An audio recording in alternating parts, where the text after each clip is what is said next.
आलोक जी बताते हैं कि उस रात जब हम सामान की डिलीवरी करने निकले तो उस समय रात के 9 बज रहे थे। हमें सामान को जम्मू तक पहुंचाना था।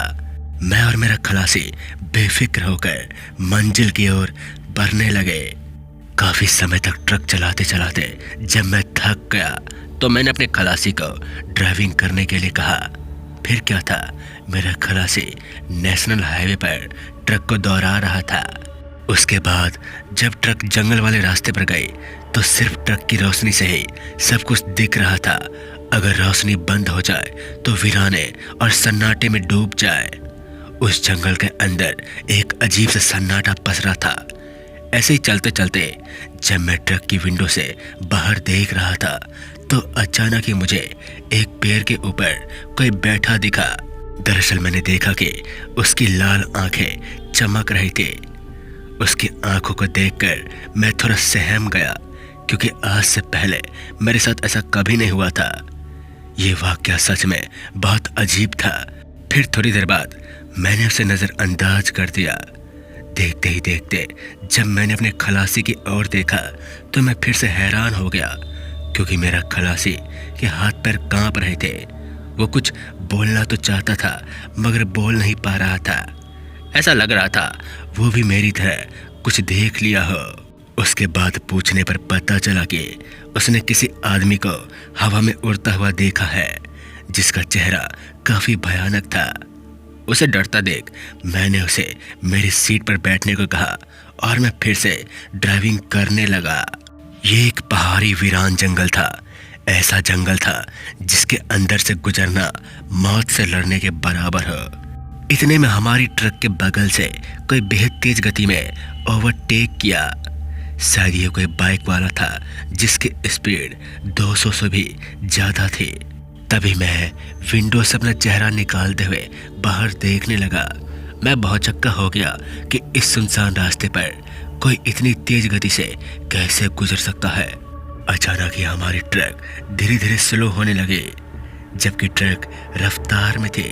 और देखते ही देखते हमारी ट्रक अपने आप ही रुक गई। बगल में खाई होने के कारण ट्रक को अपने आप रुकता देख हमें ठीक नहीं लग रहा था। जब मैं और मेरा खलासी आसपास देखने लगे तो हमें पता चला कि खाई के साइड में एक बाइक वाले की एक्सीडेंट हो चुकी है। शायद ही वही बाइक वाला था जो काफी तेज रफ्तार से गुजरा था। हम डर तो तब गए जब वो बाइक वाला हमारी आंखों के सामने से अचानक ही गायब हो गया। थोड़ी देर बाद हमें किसी के चिल्लाने की आवाज आई। इस आवाज को सुनते ही मेरा खलासी बेहद डर गया। उसने डर के मारे मेरा हाथ पकड़ लिया। फिर वो डरते हुए बोला, अगर हम थोड़ी देर और रुके तो मरना पक्का है। जल्दी चलिए वहां से, नहीं तो हम दोनों मारे जाएंगे।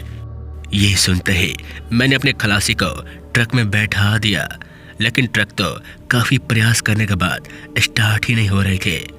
लगातार 2 घंटे तक हम उस सुनसान जंगल वाली खाई पर भटकते रहे।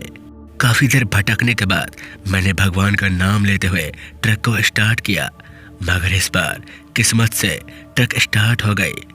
फिर मैंने बिना देरी किए हुए ट्रक को फुल स्पीड में भगाने लगा। मेरा खलासी भी बहुत डरा हुआ था और उसके साथ मैं भी। हम दोनों इतना डर चुके थे कि मुझे जिस तरफ रास्ता दिखाई दे रहा था मैंने ट्रक को उसी तरफ भगाना सही समझा, क्योंकि इस वक्त जान से ज्यादा कुछ नहीं था। देखते ही देखते रास्ते पर बहुत ही भयानक आवाज सुनाई देने लगी। वो आवाज इतनी तेज थी कि हमारे कान फट जाते। डर तो हम तब गए जब हमने देखा कि रोड के बीचों बीच वो आदमी खड़ा था और हवा में उड़ रहा था। उसका हाथ पैर और सर नहीं था। वो हमें देखकर हंसे जा रहा था। मैं भी जी जान लगाकर ट्रक को उसके ऊपर से गुजार दिया। काफी देर तक वो हमारा पीछा करता रहा, मगर उस रात हमारी हिम्मत काम आ गई, क्योंकि आगे जाने के बाद हमें एक चौराहा दिखा और उसके बगल में एक गांव का बोर्ड लगा हुआ था, जिसे देखकर अब हमारी जान में जान आई। जब हमने ट्रक को गांव के अंदर लिया तो गांव के अंदर लाइट जगमग कर रही थी। अब हमें जीने का नया नजरिया दिखने लगा था।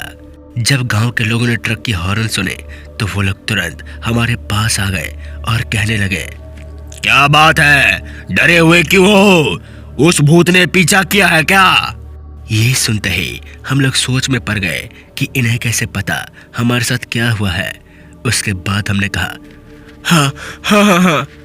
इसके बाद हमने उन लोगों को सारी बातें बता दी। इस पर उन्होंने कहा कि वो जंगल एक हॉन्टेड जंगल है। इन्हें लोग मौत के नाम से भी जानते हैं, क्योंकि यहाँ पर अक्सर ऐसी घटनाएं होती रहती है। शाम के 7 बजने के बाद उस जंगल में उस आदमी के साथ साथ बहुत सारी लोगों की काली शक्तियां भटकती है, जो लोगों को मौत के घाट सुला देती है। अगले दिन जब सुबह हुई तो हम अपनी मंजिल पर पहुंच गए, लेकिन ये सफर हमें जिंदगी भर याद रहेगा। तो दोस्तों, अगर आपको कहानी अच्छी लगी तो हमारे चैनल फियर पॉडकास्ट को लाइक, सब्सक्राइब, शेयर करना ना भूलें। मिलते हैं ऐसी डरावनी कहानी के साथ। तब तक के लिए जय हिंद, जय भारत।